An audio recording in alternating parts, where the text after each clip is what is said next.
So I came out to the garden today, look at my garlic. I've been seeing a lot of questions online lately, especially people in my area of the world. Oops, my water fell. And those questions are about garlic and why is my garlic turning yellow? So this year again, we've got a lot of new gardeners, which is awesome.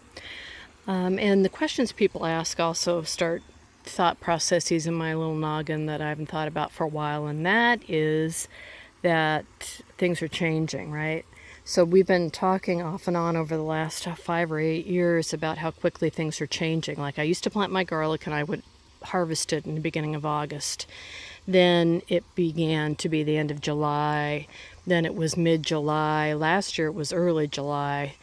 But it is June 21st and my elephant garlic, which are these bigger ones that are all turning yellow here, they're all ready to come out. This is my regular garlic. It's going to stay in for a few more weeks because it's still mostly green. I also have another plot of it. This is Hardneck. I've got Softneck in another field.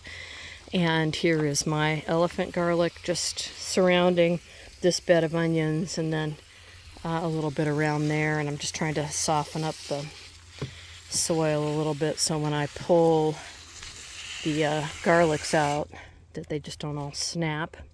So I pulled a couple test garlics, and again this is elephant garlic. Pulled a couple of these a couple days ago and they're ready to come out. Nice big garlics. This one has that witch's broom, and it's very light. Strange, I think it only has a few cloves, but you see how it's splitting? So this is that broom garlic. Again, I don't know much about it, but I'll try to figure out, any more information. But so the elephant garlic looks to me like it's mostly ready to come out. Again, nice big heads. This is a round, which comes from a corm. We go through this every year. It comes from one of those tiny little weird looking, really super hard cloves that you get hanging off the roots of elephant garlic. And you plant it the next year, you get this, which is just a single round clove, looks like an onion. And if you save this, then next year you'll get one of these. But frankly, I guess it's about triple the size, so it may be worth it, it may not be worth it for you, but I always like to plant them.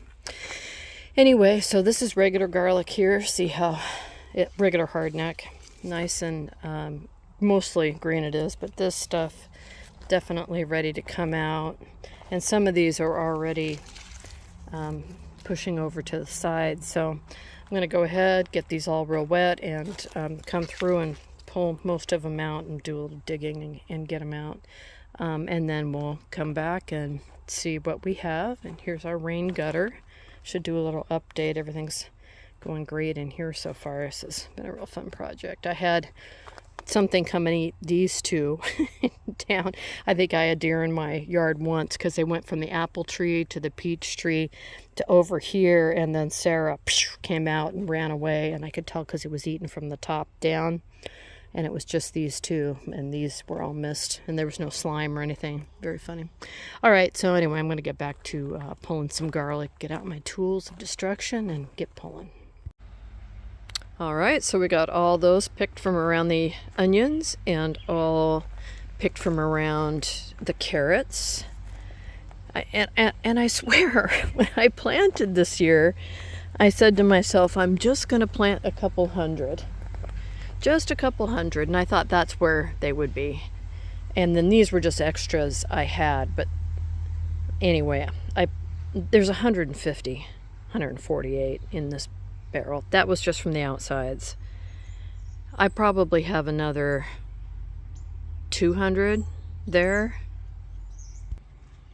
And then what I didn't really tell you is that at the end of last year I had a whole bunch of little garlics left, so I planted them along the fence intermixed with beans. So I probably have another 100, 150 in here. So I'm going to guess 150 I picked today. Let's see, 150, 250, 350, 4, maybe I have 500 head total. These are going to be small. That's okay. These are all soft neck, though the other ones are almost all hard neck. So anyway, I guess my point is that I picked the elephant garlics early. These will probably get picked in the next few weeks. I mean, a lot of them they're starting to yellow, right? And they're starting to turn. This is a bulbil. Soft neck garlic gets those instead of corms, but we'll talk about that when we pick it. So anyway, so much for not planting too much this year, but you know, what can you do? Got the big garden all planted up, and so far so good. Anyway, yeah, thanks for watching. Let me know if you have any questions, and I'm going to go ahead and start curing that garlic, and we'll talk about that in the next video. Thanks.